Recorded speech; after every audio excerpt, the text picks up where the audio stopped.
Alright, hopefully you heard an intro, but the deal is that I have heard that the Garmin R10 will be able to accurately read spin if you put a small piece of metallic tape on the ball.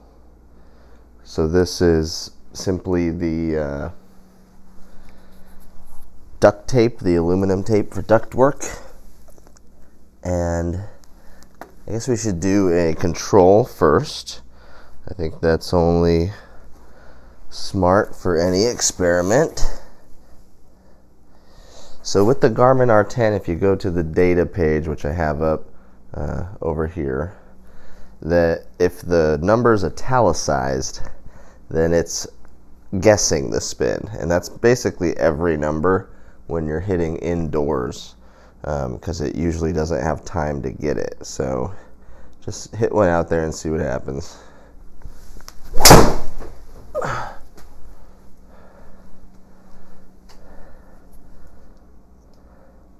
So spin rate 4074, and it's italicized, so that gives us whatever.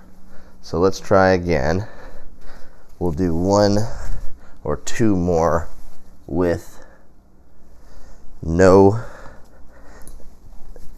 tape. And I don't know where this came from, but I saw it on David Maxwell's channel. And if you have a Garmin R10 and you're interested in anything Garmin R10, then David Maxwell's a good place to go.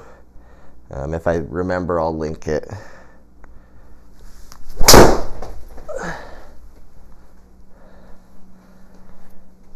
So again, guesstimating 4045, 96 club speed, 135 ball speed. Actually hit that pretty good.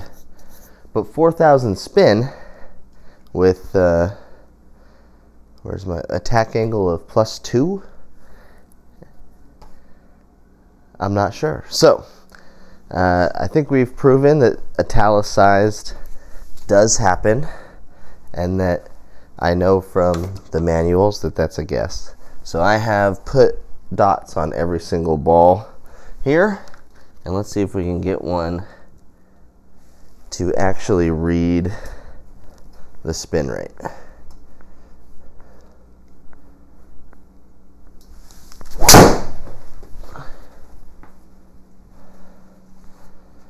First one out of the gate is italicized as well.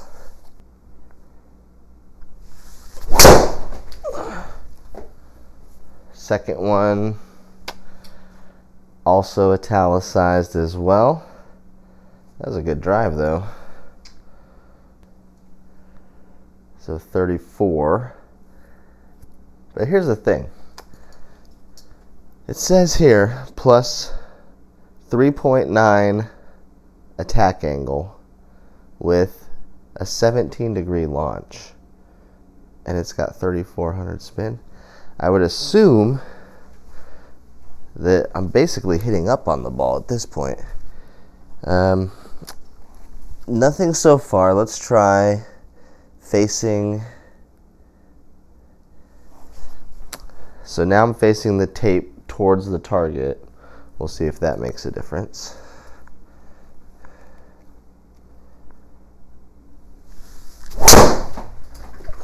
Pulled that. Still guesstimated the spin. Alright, let's move the ball back and face the tape up. Try that.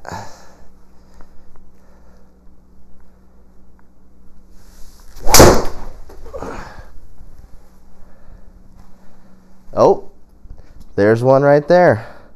Our first red spin rate, 2998, not italicized. So that's pretty funny. The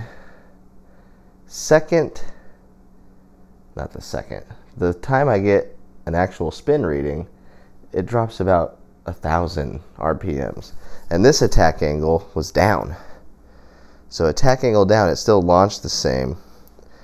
But when it actually read the spin, it was quite lower. 2,900 is fine.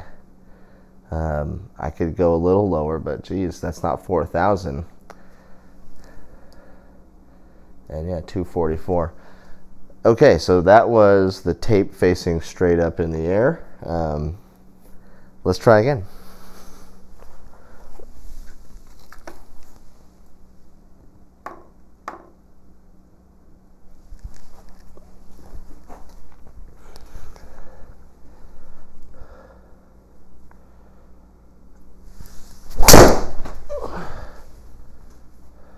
That was crushed.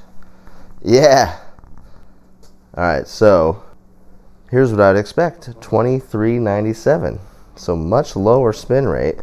I'm curious to see what this will do in GS Pro as far as my distance. And that was sticker straight up again. 253 total. Let's do the sticker. Let's try it pointing out towards the edge and just see if the orientation of the sticker is the factor here. Because I also moved the ball back like 3 inches. Not that far, but maybe far enough to capture it.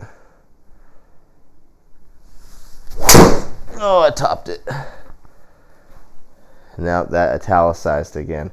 So I think the sticker straight up may have something to do with it, at least in my environment with the lights and everything.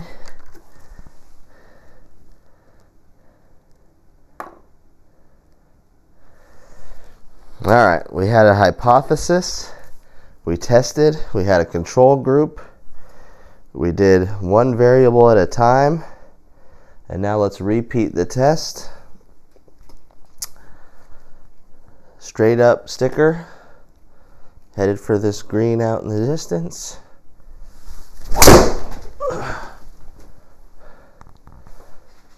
$26.43.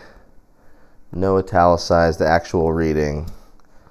Damn you, David Maxfield, and the success of your channel and all the things you do. I mean, so here's the deal. I bought this roll of tape. This is the flexible stuff you should use. I cut this much of it off to do this. Okay, just this much. And I cut it into little squares. This is gonna last me 1,000 years.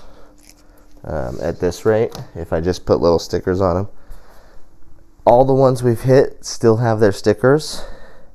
If I make sure to place the metallic sticker straight up, I don't think I'll ever hit it. It'll just be hit by the screen and maybe some of the other balls. Okay, last one. We have pretty good proof of concept. We certainly have pretty good accuracy of getting the reading when it's pointing straight up. I think it's been 100% of the time. So if we do one more and it also reads, I think we can call that a successful test.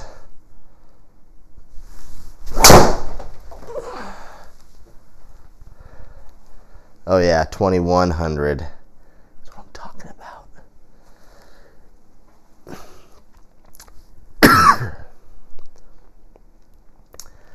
I've been working so hard on getting attack angle up. That one's even. Getting not so steep and not so out to in. Swinging at 100 miles an hour. And now we have 2100 spin. That's awesome. 250. 18 yards of rollout. I'm actually pumped about this, guys, because if you watch my channel, 3,800 is like standard guess when I hit the ball. But I've been working so much on the things that lower spin, head tilted down, coming in more shallow, hitting up on the ball, all that stuff hitting from the inside, I thought I should be seeing numbers like 2100 spin every once in a while. And apparently I am hitting it like that. I just was not seeing that on the Garmin because it was guessing the spin rate instead of reading it. By placing a little piece of foil tape, I should say. This is definitely tape. It's not just foil sitting on there. Little piece of foil tape straight up in the air as you hit. It's grabbing that first rotation, I think, and doing an actual reading. And I'm pretty dang excited about it. We just did driver. Should we hit a wedge and see what it does? If we get like some crazy 12,000, the most that I've ever really spun the wedges is 10,000. And those are obviously guesses as well. 50 degree in hand. Play this like a 100-yard shot and see what it does.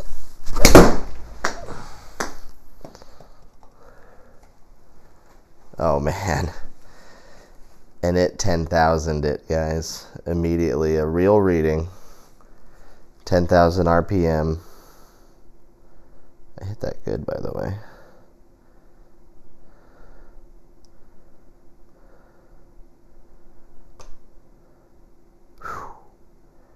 Very cool. Okay, we're calling this video good. Stay tuned for accurate spin readings on the channel moving forward. And if you have $10, you should go get a giant roll of aluminum tape and start putting it on some of your balls you're going to use for the sim. Set it straight up seems to be the key, and I will see you guys later. Peace.